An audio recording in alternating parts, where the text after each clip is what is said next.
मित्रांनो नमस्कार. आज आपण 2019च्या संपूर्ण चालू घडामोडींमधील अतिमहत्त्वाचे जे 1000 मुद्द्यांची उजळणी करणार आहोत, त्यातील तिसरा भाग बघणार आहोत. आजच्या आपल्या या भागाचा विषय आहे परिषदा आणि संमेलने, कॉन्फरन्सेस अँड समिट्स. जसं की तुम्हाला माहिती आहे, वर्ष 2019च्या सर्व महत्त्वाच्या चालू घडामोडी आपण या सिरीजमध्ये कव्हर करत आहोत आणि यामध्ये आपण एकूण 14 टॉपिक्स निवडलेले आहेत. ते पुढील प्रमाणे आहेत: पुरस्कार, पुस्तकं आणि लेखक, परिषदा, संरक्षण, अर्थव्यवस्था, पर्यावरण, महत्त्वाचे दिवस आणि कार्यक्रम, आंतरराष्ट्रीय चालू घडामोडी, कायदा आणि घटना, राष्ट्रीय घडामोडी, चर्चेतील व्यक्ती, अहवाल आणि निर्देशांक, विज्ञान आणि तंत्रज्ञान आणि क्रीडा विभाग. महाराष्ट्र राज्याशी संबंधित चालू घडामोडी आपण स्वतंत्रपणे बघणार आहोत. सुरुवात करूया आपण. 35वी आसियान समिट बँकॉक, थायलंड येथे 1 नोव्हेंबरपासून सुरू झाली होती आणि पंतप्रधान नरेंद्र मोदी भारतीय शिष्टमंडळ घेऊन तेथे गेले होते. तिथे रिजनल कोऑपरेशन इकॉनॉमिक समिटच्या फ्री ट्रेड अग्रीमेंटवर आपण सही करण्यास नकार दिलेला आहे. ब्रिक्स समिट, ब्राझिलिया येथे 11वी ब्रिक्स समिट पार पडली. ब्रिक्स ची थीम, या समिटची जी थीम होती ती economic growth for an innovative future अशी होती. ब्रिक्समध्ये ब्राझील, रशिया, इंडिया, चायना आणि साऊथ आफ्रिका या 5 देशांचा समावेश होतो आणि जगाच्या GDPच्या 23% इतका हिस्सा या 5 देशांचा आहे आणि वर्ल्ड ट्रेडमध्ये 17% हिस्सा आहे. ब्रिक्सची स्थापना 2009 साली झाली होती आणि साऊथ आफ्रिका 2010 मध्ये आपल्याला जॉईन झालेली आहे. प्रल्हाद सिंग पटेल, जे आपले सांस्कृतिक आणि पर्यटन राज्यमंत्री आहेत, हे ब्रिक्सच्या कल्चर मिनिस्टर्सच्या मीटिंगला उपस्थित होते. कॉमनवेल्थच्या कायदा मंत्र्यांच्या द्वैवार्षिक सभेसाठी रविशंकर प्रसाद हे कोलंबो, श्रीलंका येथे उपस्थित होते. नवी दिल्ली येथे कॉमनवेल्थ युथ पार्लमेंट CYP 2019 पार पडली. कॉमनवेल्थ पार्लमेंटरी असोसिएशनद्वारे 18 ते 29 वयोगटातील तरुणांसाठी CYP होत असते. यंदा दिल्ली विधानसभा आणि भारताच्या लोकसभेद्वारे या CYPचे आयोजन करण्यात आले होते. युगांडाची राजधानी कंपाला येथे 64वी कॉमनवेल्थ पार्लमेंटरी कॉन्फरन्स CPC 2019 पार पडली. लोकसभेचे सभापती श्री ओम बिर्ला यांनी भारतीय डेलिगेशनचं नेतृत्व केलं होतं. United Nations convention to combat desertification UNCCDचं 14वं सेशन, कॉन्फरन्स ऑफ पार्टीज COP14चं यजमानपद भारताकडे. नवी दिल्ली येथे परिषद पार पडली.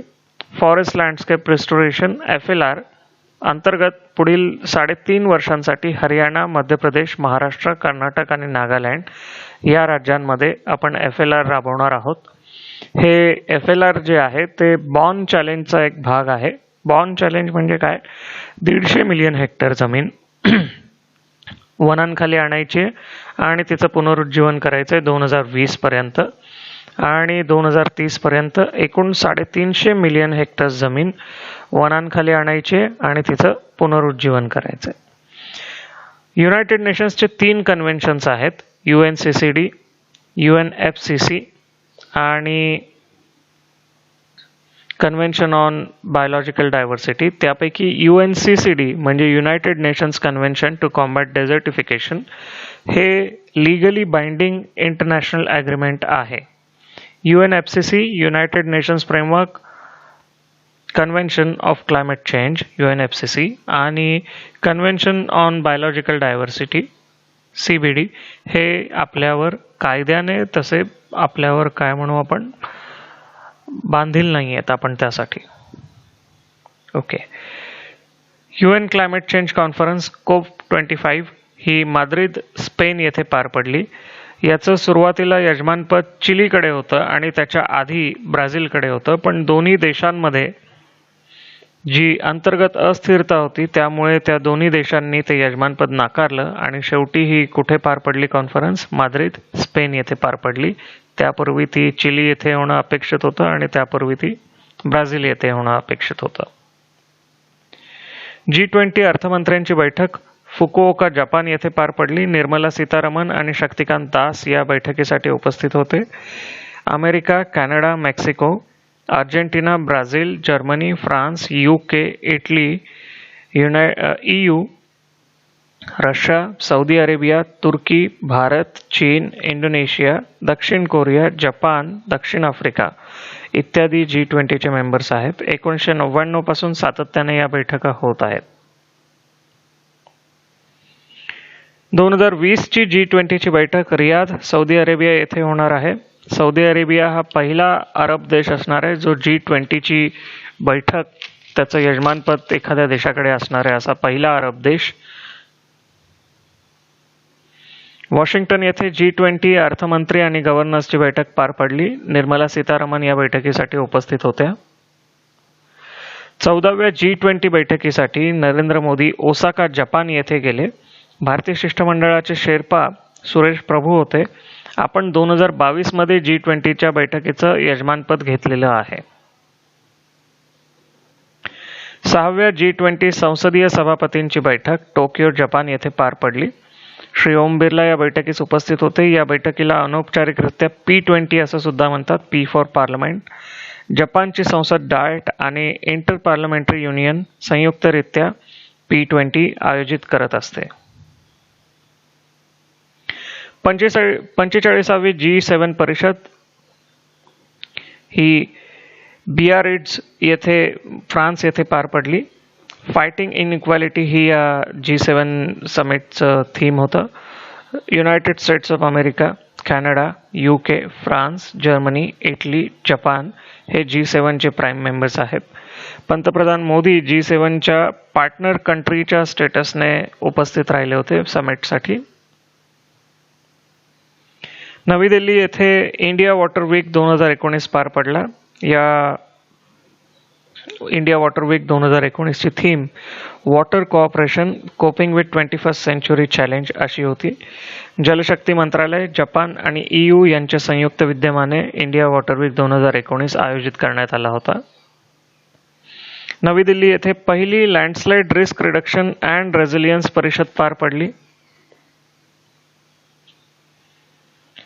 नॉन अलाइन्ड मूव्हमेंट नामचं 18वं अधिवेशन बाकू, अझरबैजान येथे पार पडलं. नाम ही 120 देशांची संघटना आहे. 1961ला बेलग्रेड, जे तत्कालीन युगोस्लाविया आणि आत्ताच्या सर्बियामध्ये आहे, येथे पंडित नेहरू, योसिफ टिटो आणि गमाल अब्दुल नासेर यांनी केली होती. 18वी NAM summit heads of state and government, Venkaiah Naidu या परिषदेला हजर होते आणि थीम होती upholding the Bandung principles to ensure concerted and adequate response to the challenges of contemporary world. Bandung प्रिन्सिपल्सला 65 वर्ष पूर्ण होत आहेत 2020 मध्ये आणि नामला 2021 मध्ये 60 वर्ष पूर्ण होत आहेत. हे या समिटचं औचित्य आणि म्हणून ही थीम ठेवण्यात आली होती. नामची मंत्रिस्तरीय परिषद कार्कास, व्हेनेझुएला येथे पार पडली. तेथे UN एन्वॉय सय्यद अकबरुद्दीन उपस्थित होते. शांघाय कोऑपरेशन ऑर्गनायझेशन SCO ची परिषद 2020 मध्ये council of heads of government नवी दिल्ली येथे होणार आहे. भारत पूर्णवेळ सदस्य 2017 मध्ये झालेला आहे SCOचा. SCO ची स्थापना 2001 मध्ये झालेली आहे. याचे मेंबर्स भारत, कझाकस्तान, चीन, किर्गिस्तान, पाकिस्तान, रशिया, ताजिकिस्तान आणि उझबेकिस्तान आहे. एकूण 8 देश आहेत. या 8 देशांमध्ये जगाची 40% लोकसंख्या आहे आणि GDPच्या 20% शेअर येतो. SCO ची 2019ला काउन्सिल ऑफ हेड्स ऑफ गव्हर्नमेंटची मीटिंग ताशकंत येथे पार पडली होती आणि या बैठकीला श्री राजनाथ सिंग उपस्थित होते.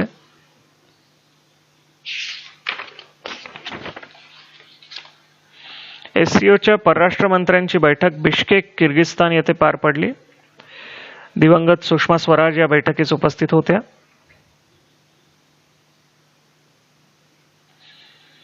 SCOच्या सुप्रीम डिसिशन मेकिंग बॉडी म्हणजे काउन्सिल ऑफ हेड्स ऑफ स्टेटची बैठक बिश्केक, किर्गिस्तान येथे पार पडली आणि त्यासाठी पंतप्रधान नरेंद्र मोदी उपस्थित होते.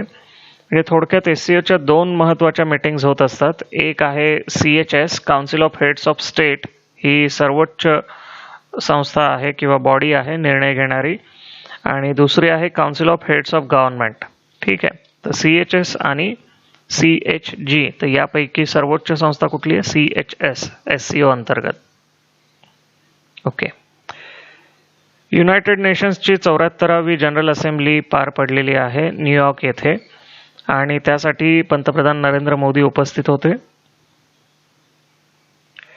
इंटरपोलची 91वी सर्वसाधारण सभा भारतामध्ये 2022 साली होणार. 2019ची सभा सॅन्टियागो चिली येथे पार पडली. 2022 मध्ये होण्याचं जे वैशिष्ट्य आहे इंटरपोलचं, एक मिनिट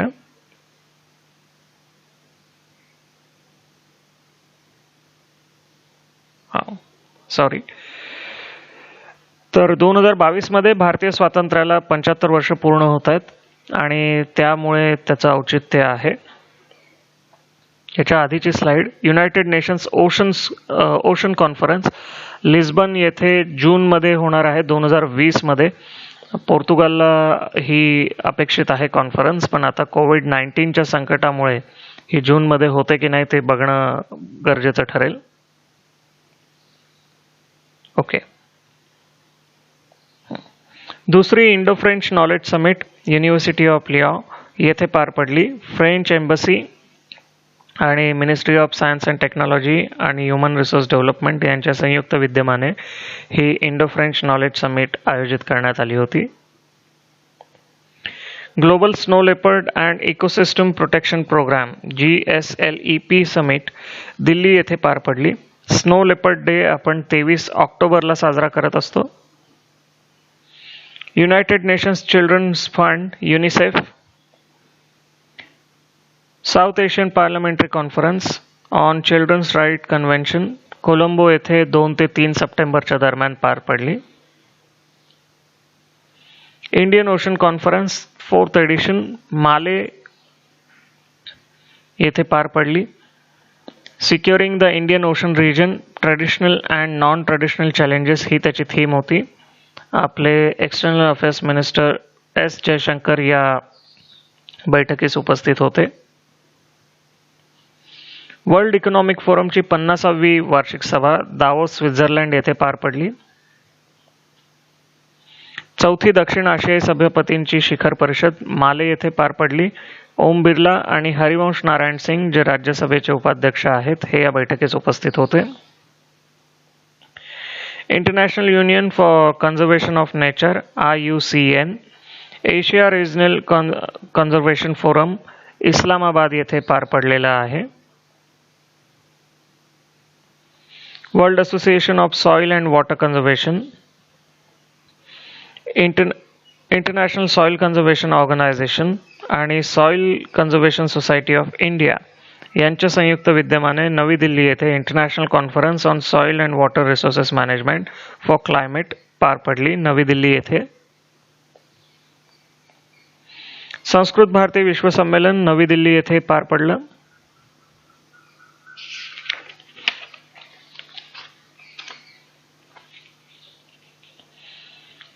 आपले शिपिंग मिनिस्टर मनसुख मांडाविया यांच्या हस्ते विशाखापट्टणम आंध्र प्रदेश येथे पहिले बिमस्टेक पोर्ट्स कॉन्क्लेव्हचं उद्घाटन झालेलं आहे. बिमस्टेक म्हणजे the Bay of Bengal initiative for multisectoral technical and economic cooperation. याचे सदस्य देश एकूण 7 आहेत. भारत, बांगलादेश, म्यानमार, श्रीलंका, थायलंड, भूतान आणि नेपाळ. सध्या 2018 पासून बिमस्टेकचं अध्यक्षपद श्रीलंकेकडे आहे. 24वी वर्ल्ड एनर्जी काँग्रेस अबुधाबी येथे पार पडली. या काँग्रेसची थीम एनर्जी फॉर प्रॉस्पेरिटी अशी होती. नोव्हेंबर 2019 मध्ये दुसरी no money for terror conference Melbourne Australia येथे पार पडली. 2020 मधली तिसरी परिषद भारतात होणार आहे. 100 देशांच्या फायनान्शियल इंटेलिजन्स युनिट्स ज्याला द एगमॉन्ट ग्रुप असं म्हणतात त्यांनी ही परिषद आयोजित केली होती. No money for terror Melbourne Australia. WTO ministerial meeting of developing countries नवी दिल्ली येथे पार पडली. 16 डेव्हलपिंग कंट्रीज आणि 7 लीस्ट डेव्हलप्ड कंट्रीज याचे पार्टिसिपेंट्स होते आणि कॉमर्स मिनिस्टर सुरेश प्रभू यांनी भारताला रिप्रेझेंट केलं यामध्ये. ओके. बियारिट्झ फ्रान्स येथे G7ची मीटिंग झाली आपण बघितलं. तर या G7च्या मीटिंग्समध्ये पार्टनर कंट्रीज 4 त्यांना आमंत्रित केलं होतं. त्या 4 कंट्रीज कुठल्या कुठल्या होत्या? भारत, ऑस्ट्रेलिया, चिली आणि साऊथ आफ्रिका. G7चे मेंबर नेशन्स कुठले आहेत? नॉर्थ अमेरिका खंडातून कॅनडा आणि USA. युरोपमध्ये इंग्लंड आहे, फ्रान्स आहे, जर्मनी आहे आणि इटली आहे. आणि एशियन कंट्री एकमेव आहे Japan.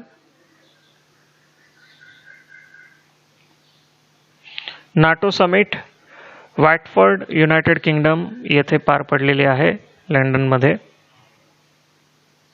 19वी India Russia inter governmental commission on military and military technical cooperation IRIGC M&MTC ही बैठक मॉस्को येथे पार पडली आणि या बैठकीसाठी रक्षा मंत्री राजनाथ सिंग उपस्थित होते. 2019ची world conference on access to medical products ही नवी दिल्ली येथे कॉन्फरन्स पार पडलेली आहे. केंद्रीय आरोग्य मंत्रालय आणि WHO द्वारे संयुक्तरित्या हिचं आयोजन करण्यात आलं होतं. 16वी मंत्रिस्तरीय एशिया कोऑपरेशन डायलॉग ACD 2019 ही दोहा कतार येथे झाली आणि या बैठकीसाठी जनरल VK सिंग उपस्थित होते. 10वा राष्ट्रीय संस्कृती महोत्सव मध्य प्रदेशमध्ये पार पडला आणि याची थीम एक भारत श्रेष्ठ भारत अशी होती. CBI द्वारे दिल्ली येथे पहिली national conference on cyber crime investigation and forensics पार पडली. 22वी नॅशनल कॉन्फरन्स ऑन ई-गव्हर्नन्स 2019 ही शिलाँग मेघालय येथे पार पडली. याची theme digital India success to excellence. North eastern स्टेटमध्ये अशा प्रकारची कॉन्फरन्स होण्याची ही पहिलीच वेळ होती, त्यामुळे लक्षात असू द्या 22वी नॅशनल कॉन्फरन्स ऑन ई-गव्हर्नन्स ही शिलाँग मेघालय येथे झालेली आहे. ओके. चौथी इंडिया वॉटर इम्पॅक्ट समिट 2019ची नवी दिल्ली येथे झाली. याची theme valuing water transforming Ganga अशी होती.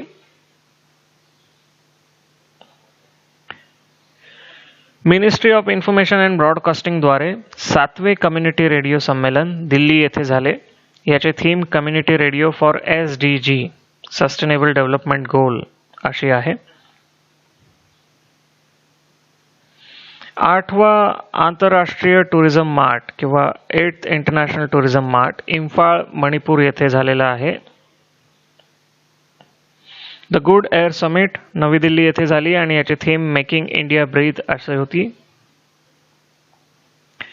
15 दिवसीय नॅशनल ट्रायबल फेस्टिवल आदी महोत्सव नवी दिल्ली येथे झाला. याची theme celebration of the spirit of tribal culture, craft, cuisine and commerce अशी होती.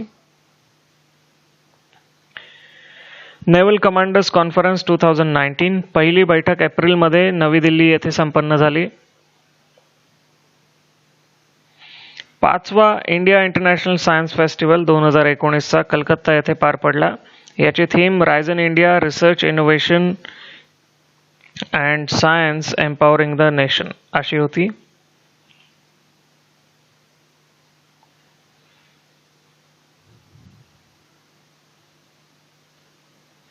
दोन दिवसीय ऑल इंडिया पोलीस सायन्स काँग्रेसचं 47वं अधिवेशन लखनौ येथे पार पडलं. या अधिवेशनासाठी प्रमुख पाहुण्या या पुदुचेरीच्या लेफ्टनंट गव्हर्नर आणि माजी IPS अधिकारी किरण बेदी होत्या. सुवर्ण महोत्सवी इंटरनॅशनल फिल्म फेस्टिवल ऑफ इंडियासाठी रशिया पार्टनर कंट्री असणार आहे. रजनीकांत यांना आयकॉन ऑफ गोल्डन जुबली पुरस्काराने सन्मानित करण्यात आलं. फ्रेंच कलाकार इसाबेल हुपर्ट यांना जीवन गौरव पुरस्काराने सन्मानित करण्यात आलेलं आहे. तर या आपल्या चालू घडामोडी होत्या कॉन्फरन्सेस आणि समिटच्या बाबतीमध्ये. आपण लवकरच भेटूया. आता डिफेन्स हा विषय असेल आपला पुढच्या सिरीजमधल्या लेक्चरचा.